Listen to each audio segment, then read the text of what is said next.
아기가 태어나서 자라나면 자연스럽게 말을 배우게 됩니다.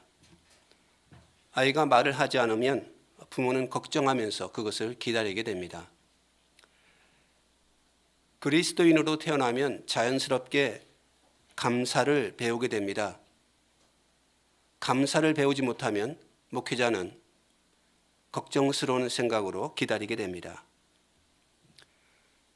신앙생활에 있어서 감사는 주변 것이 아닌, 부수적인 것이 아닌 핵심입니다.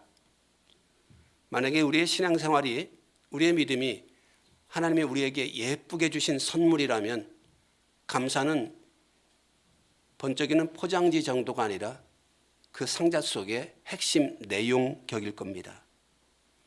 진짜 믿음이 감사를 동반하지 않는 경우는 없습니다. 또한 감사라는 것은 믿음의 증거가 되기도 할 겁니다. 예수님이 길을 가실 때 10명의 문둥병자를 만나셨습니다.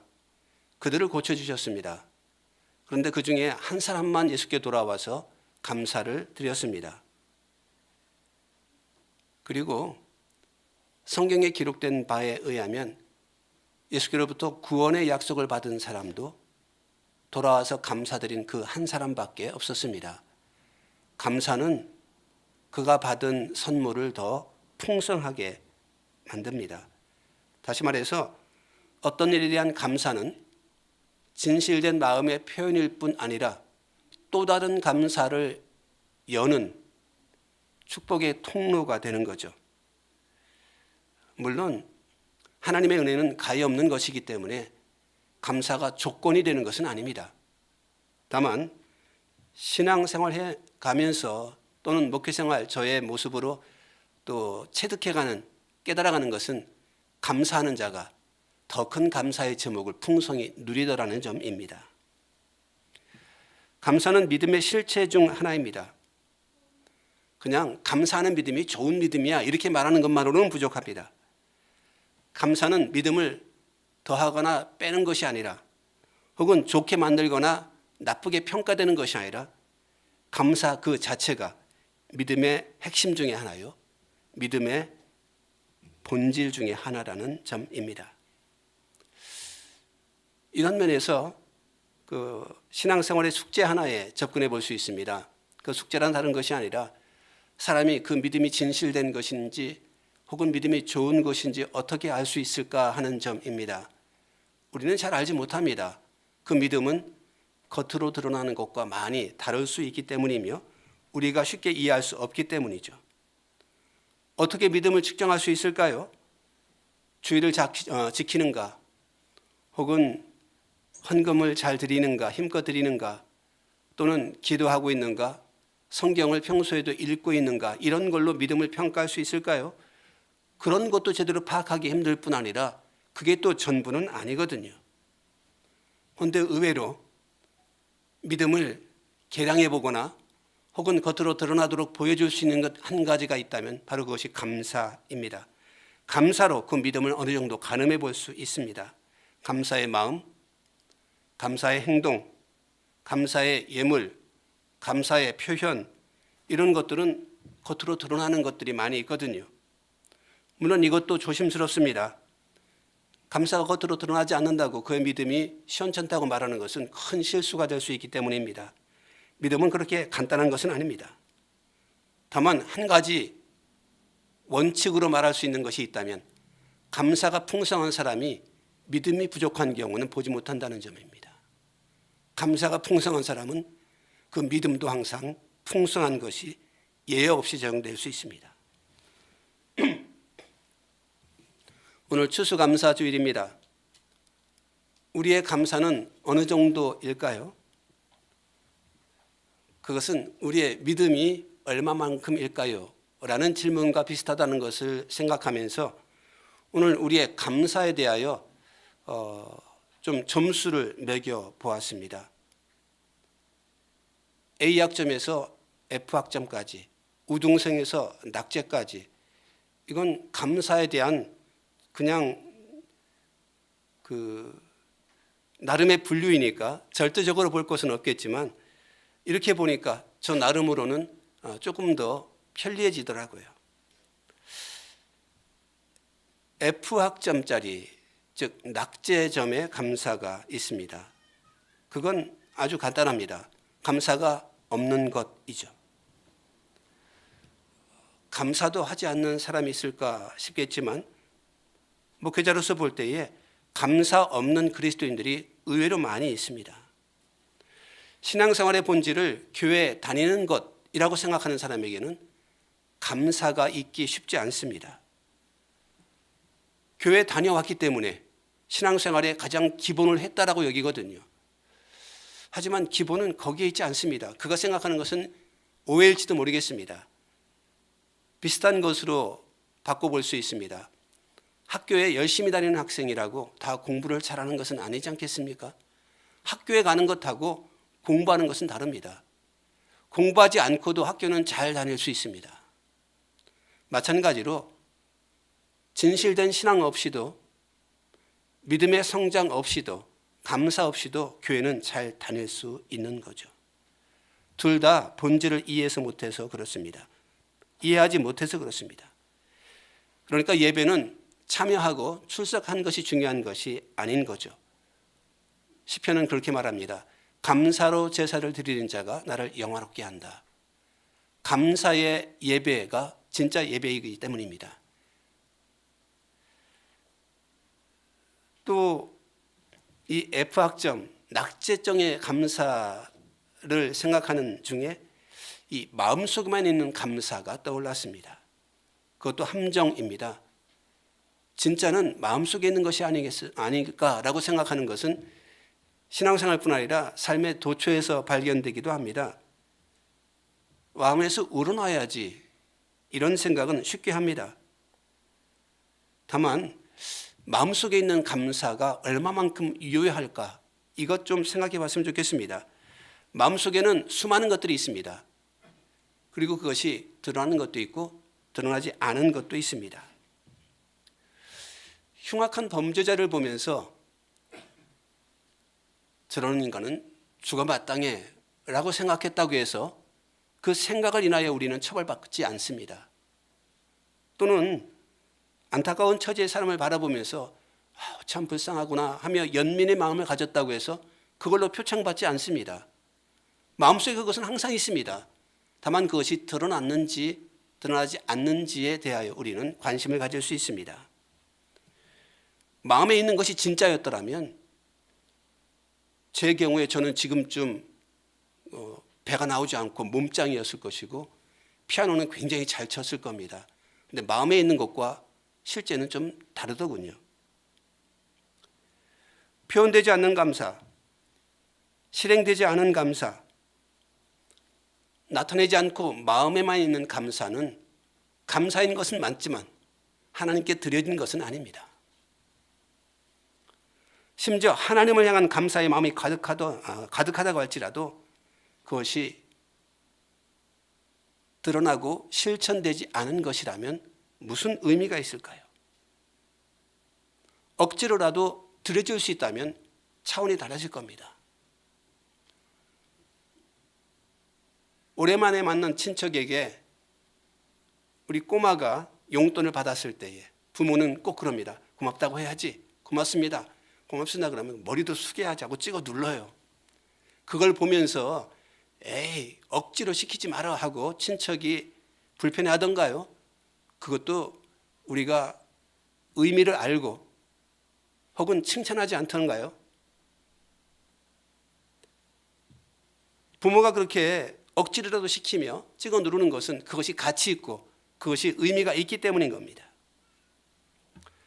하나님께 대한 마음의 감사 귀합니다. 하지만 표현되기 전까지는 주께 드려진 것은 아닙니다. 억지로라도 나타내지 않으면 그 다음 단계로 올라가지 못합니다. 그러니까 F학점의 감사의 특징은 그겁니다. 마음속에만 있는 겁니다. 주께 드려지지 않은 것입니다. 감사의 표현이 없는 사람, 감사의 언어가 없는 사람, 감사의 예물이 없는 사람, 감사의 찬송이 없는 사람이 낙제의 감사입니다. 혹은 그렇게 반문할 수도 있습니다. 감사할 제목이 있어야지 감사하지요. 더군다나 이 코로나 시국 경제도 어렵고 삶도 이렇게 피폐한데 무슨 감사할 것이 있겠습니까? 물론 그렇게 질문하는 그 마음을 이해하지 못하는 바는 아닙니다만은 조금 냉정하게 말해서 그건 눈이 어두워 찾지 못해서 그럴 겁니다. 없는 것이 아니라 발견하지 못해서 그럴 겁니다. 그 유명한 찬양이 있죠. 당신은 사랑받기 위하여 태어난 사람 하는 그 찬양. 그 찬양에 2탄이 있었거든요. 그 가사 첫 줄이 그렇게 시작됩니다. 감사해요. 깨닫지 못했었는데. 깨닫게만 된다면 얼마나 많을 텐데. 이 감사의 제목이 과연 있는가 없는가에 대해서는 조금 이따 다시 말씀드릴 기회가 있을 겁니다.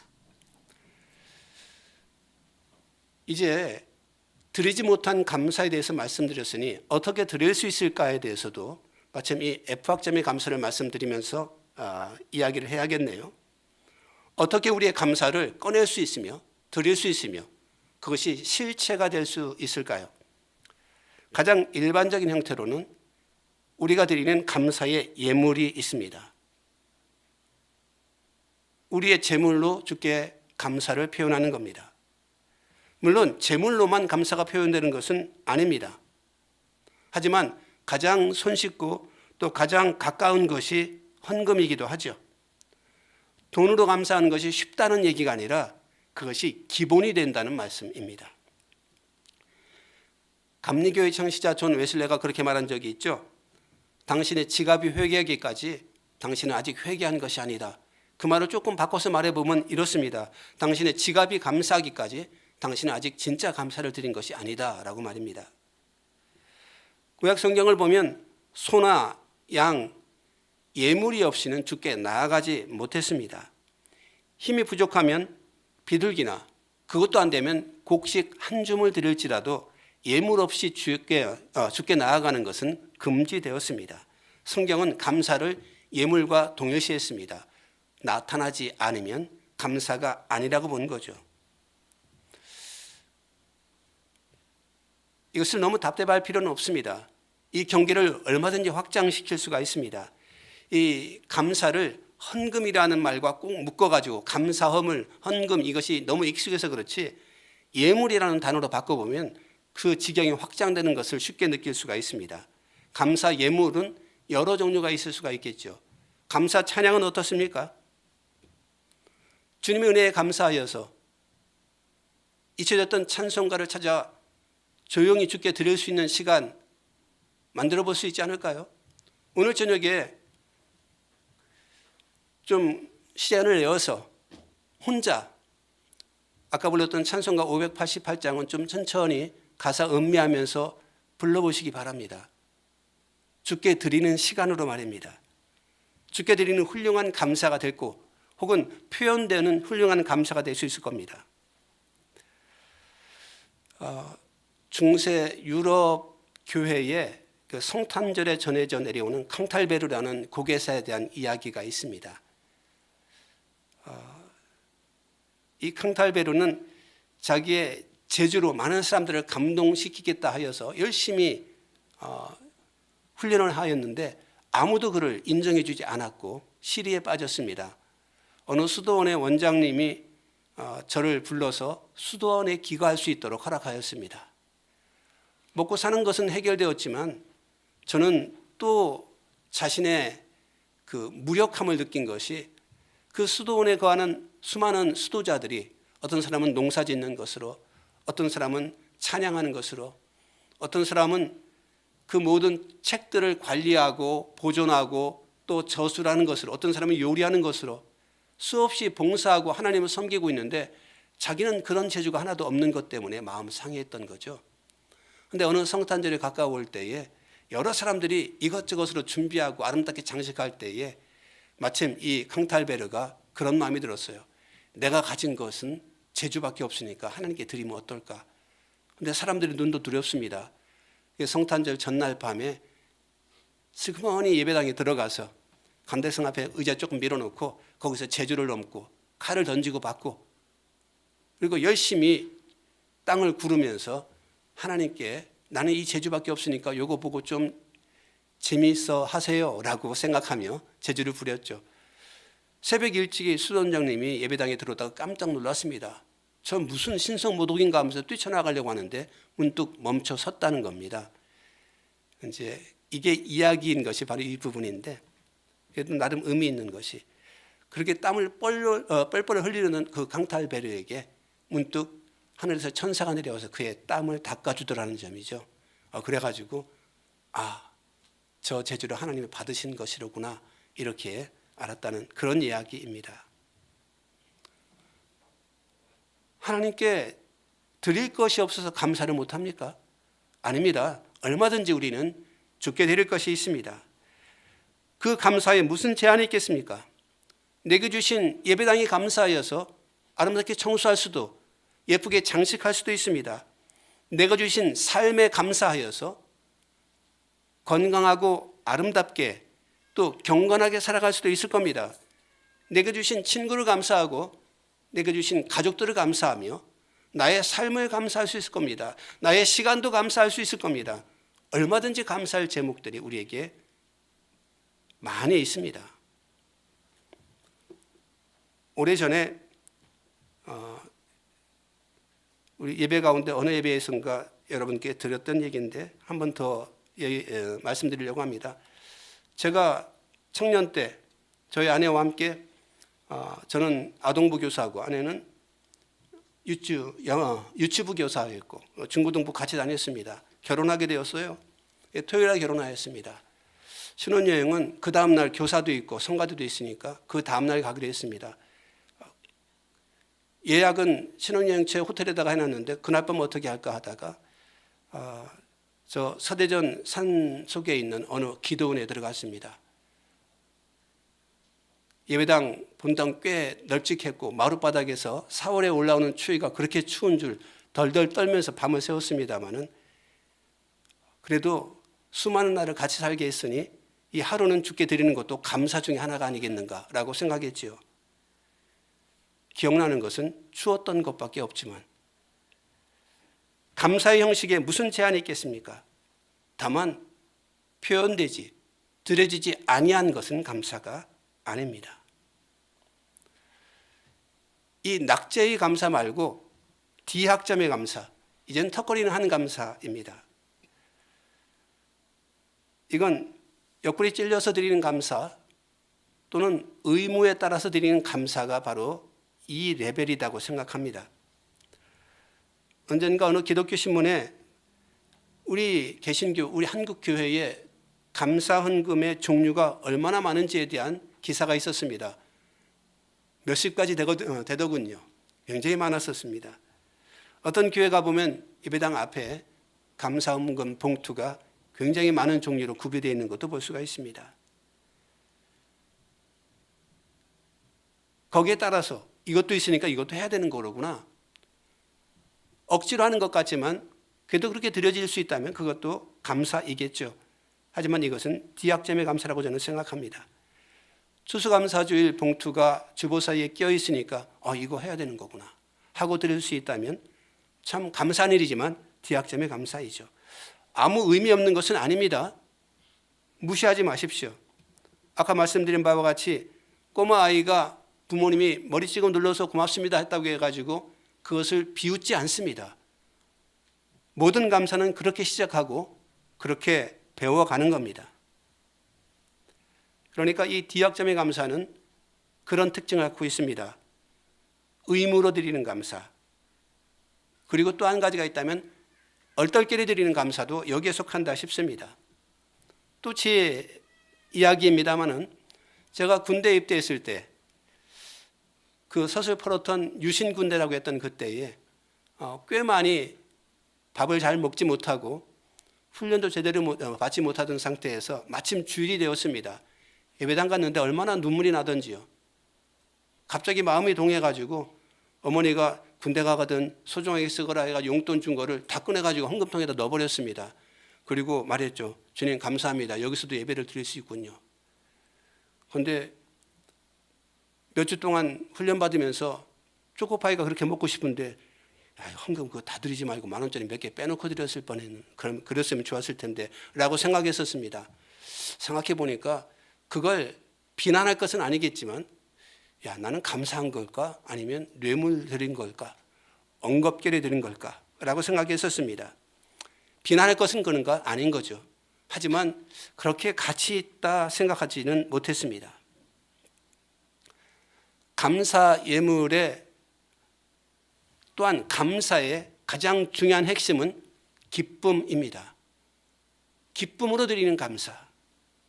너희가 여호와께 감사 제물을 드리려거든 너희가 기쁘게 받으심이 되도록 드릴지며, 의무에 매이거나 옆구리 찔려서 드리는 감사도 감사입니다.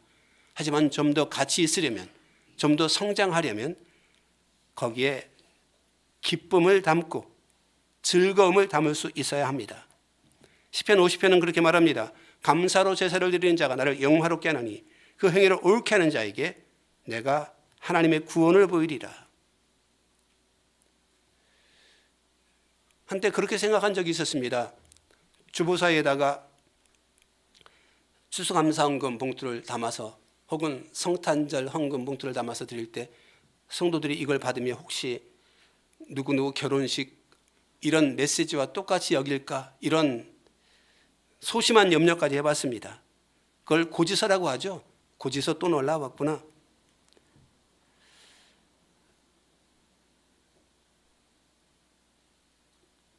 그래도 그 고지서에 응답하니까 주고받는 정은 있더라고요.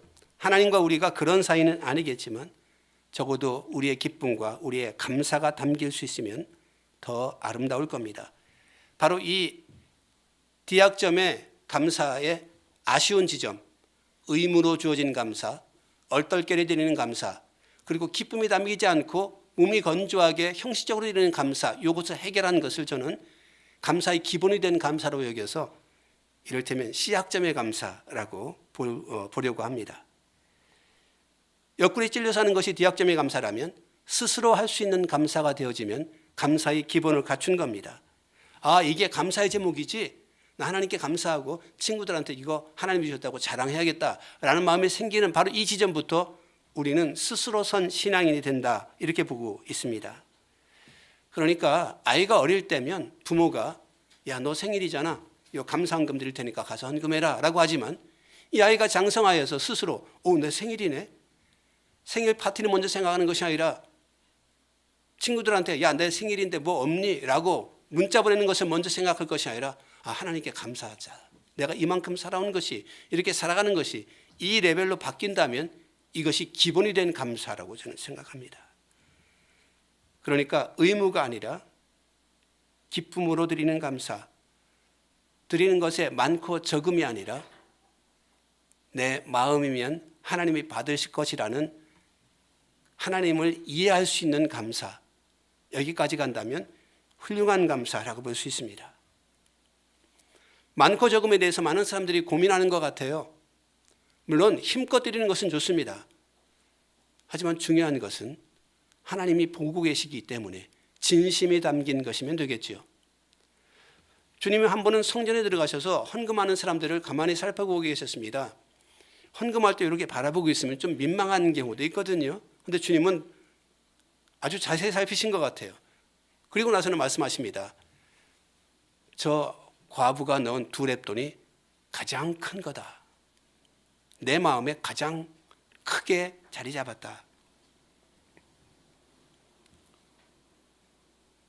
그러니까 주님이 그 헌금하는 모습을 들여다보신 것은 그 조금 드리는 헌금을 더 불편하게 만들기 위한 것이 아니라 그 작은 것을 오히려 놓치지 않고 더 크게 칭찬하시려고, 더 크게 갚아주시려고 더 주목해 보신 것이라 볼 수 있습니다. 어렵고 힘든 가운데 드린 예물이야말로 작아도 훨씬 더 큰 겁니다. 이러한 주님의 눈길까지 이해하면서 하나님이 받으신다라고 기대하면서 드릴 수 있는 감사를 기본이 된 감사라면 기본을 넘어선 감사하고 칭찬할 만한 감사에는 뭐가 있을까요?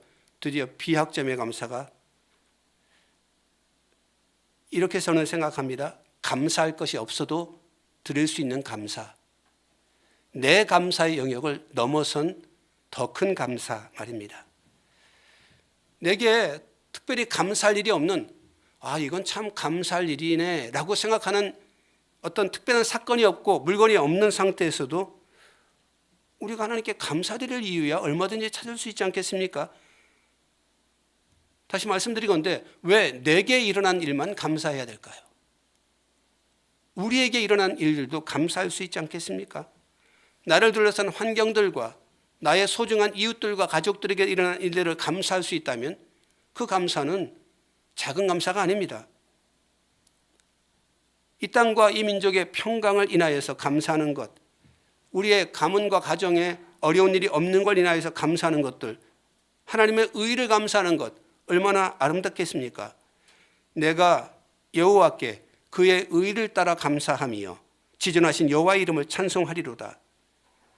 시인은 하나님의 의와 하나님의 공평을 인하여서 감사했습니다. 이 땅에 가난한 사람들이 드디어 복지국가의 혜택을 조금씩 보게 된 것들도 인하여서도 감사할 수 있지 않겠습니까? 우리의 이웃들의 존재, 이웃의 행복을 인하여서 내가 감사할 수는 없는 겁니까? 아이 이야기를 자꾸 드립니다마는 부모가 아이의 생일에 감사헌금 뭉토를 돌려보내면서 또 부모도 감사할 수 있습니다. 아이가 집착한 것은 아니지만 그 의미를 우리가 알고 내가 감사하지만 하나님이 그 감사를 헤아려 줄 것을 기대할 수 있습니다. 그것을 확장시킨다면 우리가 친구를 인하여서도 감사할 수 있겠죠. 요한복음에는 그런 구절이 나옵니다. 신부를 취하는 자는 신랑이나 서서 신랑의 음성을 듣는 친구가 크게 기뻐하나니 나는 이러한 기쁨으로 충만하였노라. 이 귀한 말씀을 세례 요한이 했어요. 내 친구가 예수를 믿게 되었으니 내가 그것을 감사할 수 있지 않겠습니까? 내 친구가 결혼하게 되어졌으니 내가 감사의 예물을 드릴 수는 없는 겁니까?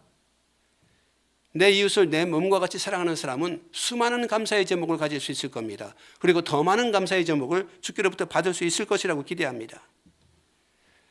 목회자가 종종 성도의 감사헌금 봉투로 인하여서 은혜 받는 경우가 있는데 어느 해인가 감사헌금 봉투에 이렇게 적혀 있었습니다.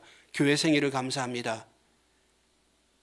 그 마음이 너무너무 소중하게 느껴지는 것을 저는 기억합니다. 누구도 강요하지 않고 누구도 옆구리 찌르지 않습니다. 하지만 자칫 사소하게 보일 수 있는 것들이나 아무도 눈 주지 않는 것들을 바라보며 그 속에 감사의 마음이 일어난다면 얼마나 아름다울까 싶습니다. 오래전에 본 글인데 어떤 50대 남자가 자기 SNS에 이런 글을 그냥 지나가다 올렸는데 그냥 제 눈에는 띄었어요. 가을날 추적추적 내리는 빗방울 감사, 낙엽이 소리나게 뒹굴며 겨울로 가고 있음을 감사. 맨 잔소리하면서도 나름 열심히 사는 집사람 감사. 시험 망쳤다면서 벌써 재수 생각하는 아들놈 그래도 수능 끝난 거 감사. 죽을 병에 걸린 것처럼 순간 절망감이 들었지만 지금 완전 회복에 대한 감사. 금방 군대 간다고 대기하던 큰 녀석이 집에는 안 들어오는데 가서 알바 열심히 하는 거 그거 감사. 위태위태하던 직장 한 곱이 넘긴 거 감사. 그래도 추수감사절에 예물 드릴 수 있는 여유가 감사. 세려보니까 8개인데 2개 더 채워서 감사해야지. 이 와중에도 지리산 만추를 즐긴 거 감사. 며칠 밤샜는데 예전에 있던 두통이 없는 것도 감사. 그리고 저는 이런 글도 읽었으니 감사. 감사하는 것은 찾으면 수없이 나옵니다. 그게 바로 나를 향한 것이었음도 쉽게 발견할 수가 있습니다. 감사가 없는 것은 감사가 없는 것이 아니라 내 눈이 없는 겁니다.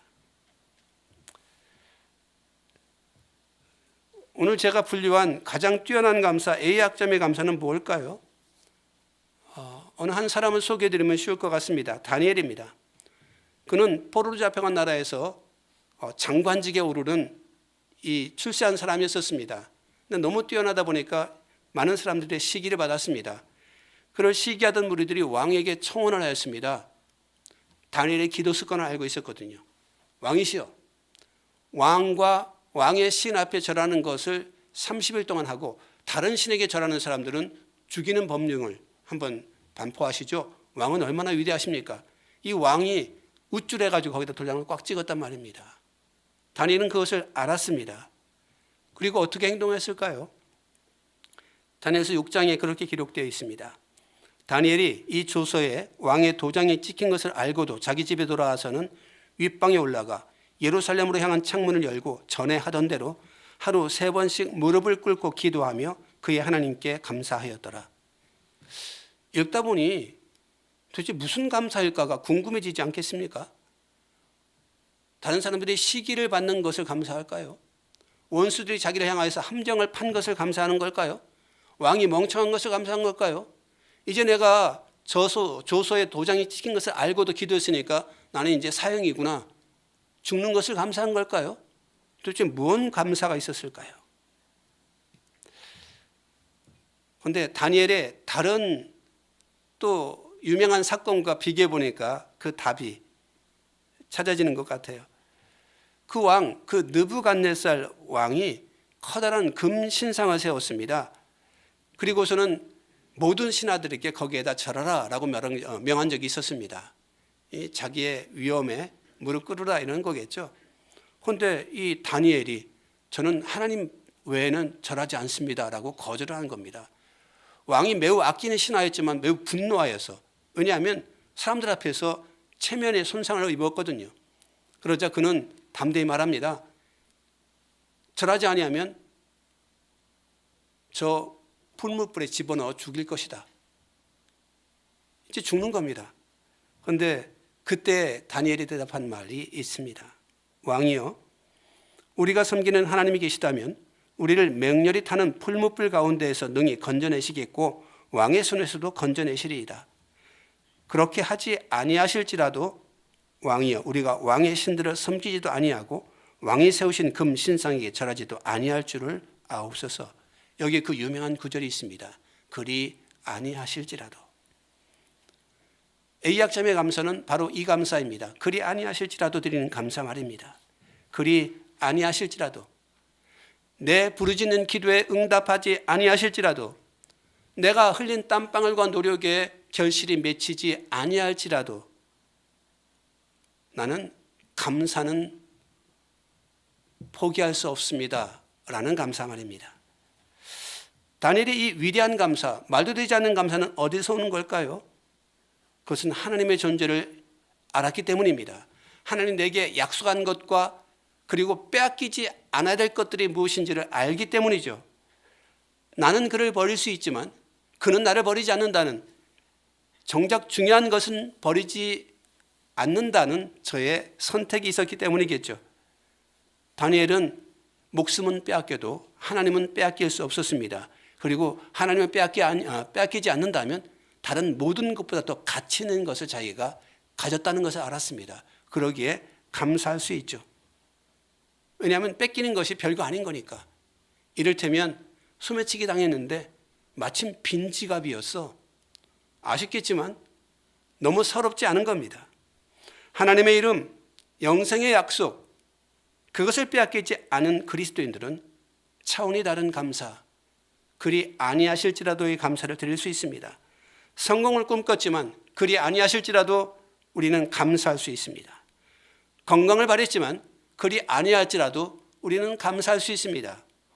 돈을 기도했지만 그리 아니할지라도 감사할 제목은 널려 있죠. 다니엘 말고 하박국도 있습니다. 그는 그 시대의 양극화에 참 불만이 많았습니다. 하박국을 읽어보면 노골적으로 그렇게 말합니다. 가난한 자들을, 권력자들이 등쳐먹는 세상, 하나님 도대체 어떻게 된 겁니까? 항의하는 사람이 바로 하박국이었습니다. 그런데 그가 하나님의 음성을 들었습니다. 하나님을 만났습니다. 하나님의 일에 대하여 깨달았을 때 그는 그렇게 고백하였습니다. 시를 지어 찬송하기를, 비록 무화과 나무가 무성하지 못하며 포도나무에 열매가 없으며 감람나무에 소출이 없으며 밭에 먹을 것이 없으며 우리의 양이 없으며 외양간에 소가 없을지라도 나는 여호와로 말미암아 즐거워하며 나의 구원의 하나님으로 말미암아 기뻐하리로다. 주 여호와는 나의 힘이시라. 나의 발을 사슴과 같게 하사 나를 나의 높은 곳에 다니게 하시는도다. 하나님 때문에만 해도 감사는 넘친다라는 저의 고백이었던 거죠. 우리의 양이 없어서 이 가을에 감사가 없는 걸까요? 아닙니다. 하나님이 분명히 살아계시다면 감사는 넘칠 수 있습니다. 이런 감사의 수준에까지 우리가 더 진전할 수 있으면 좋겠습니다.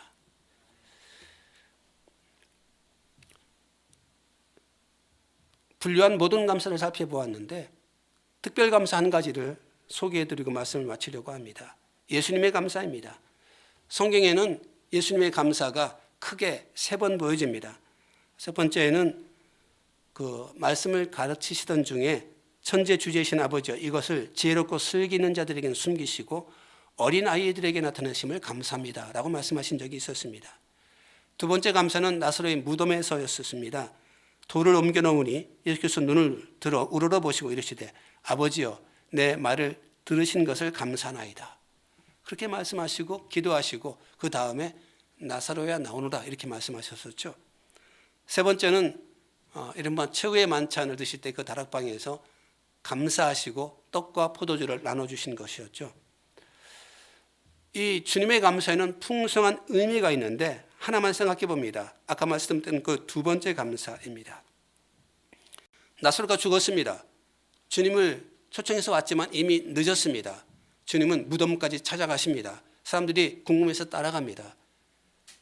아직 나사로는 무덤 속에 있는데 주님은 하나님께 감사 기도를 먼저 드렸습니다.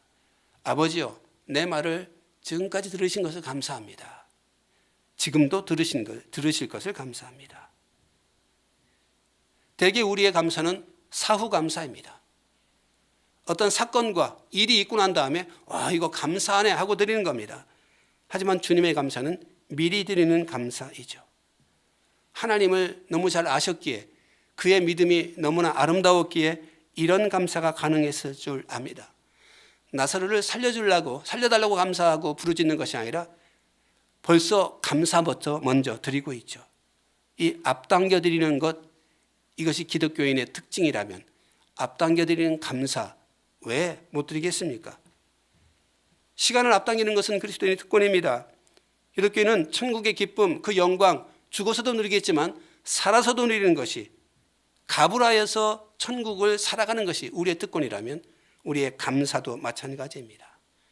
이 2020년도 가을 코로나로 인하여서 경기 불황으로 인하여서 온 세상이 떠들썩하며 혼란하며 어둡지만 우리의 감사는 더욱더 순전해지고 우리의 감사는 더욱더 아름다워지고 혹은 하나님의 약속을 인하여서도 그리 아니하실 자로도 될 수 있는 더 큰 감사가 우리의 입술과 마음과 영혼을 가득히 채울 수 있기를 바랍니다.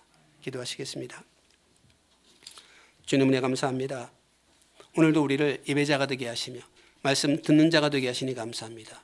믿음의 선진들의 아름다운 감사를 주여 우리로 살펴보게 하시고 본받을 만한 마음 가지게 하시니 감사합니다.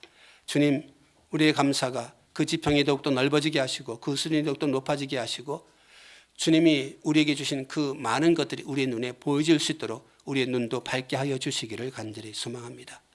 주여 우리 주변에 감사의 제목에 핍절한 자 혹은 감사의 제목이 하나도 없다는 자가 있거든 그들에게 있는 하나님의 은혜를 그들을 향한 하나님의 귀한 계획과 섭리들을 주여 전달하는 자가 되게 하여 주시옵시고 무엇보다 어둡고 혼란한 그리고 위태로운 이 땅에서 주의 성도들의 감사의 제목이 더욱더 풍성해지도록 주님 손길로 눈동자같이 그리고 은총으로만 지켜주시기를 예수님의 이름으로 기도드리옵나이다. 아멘.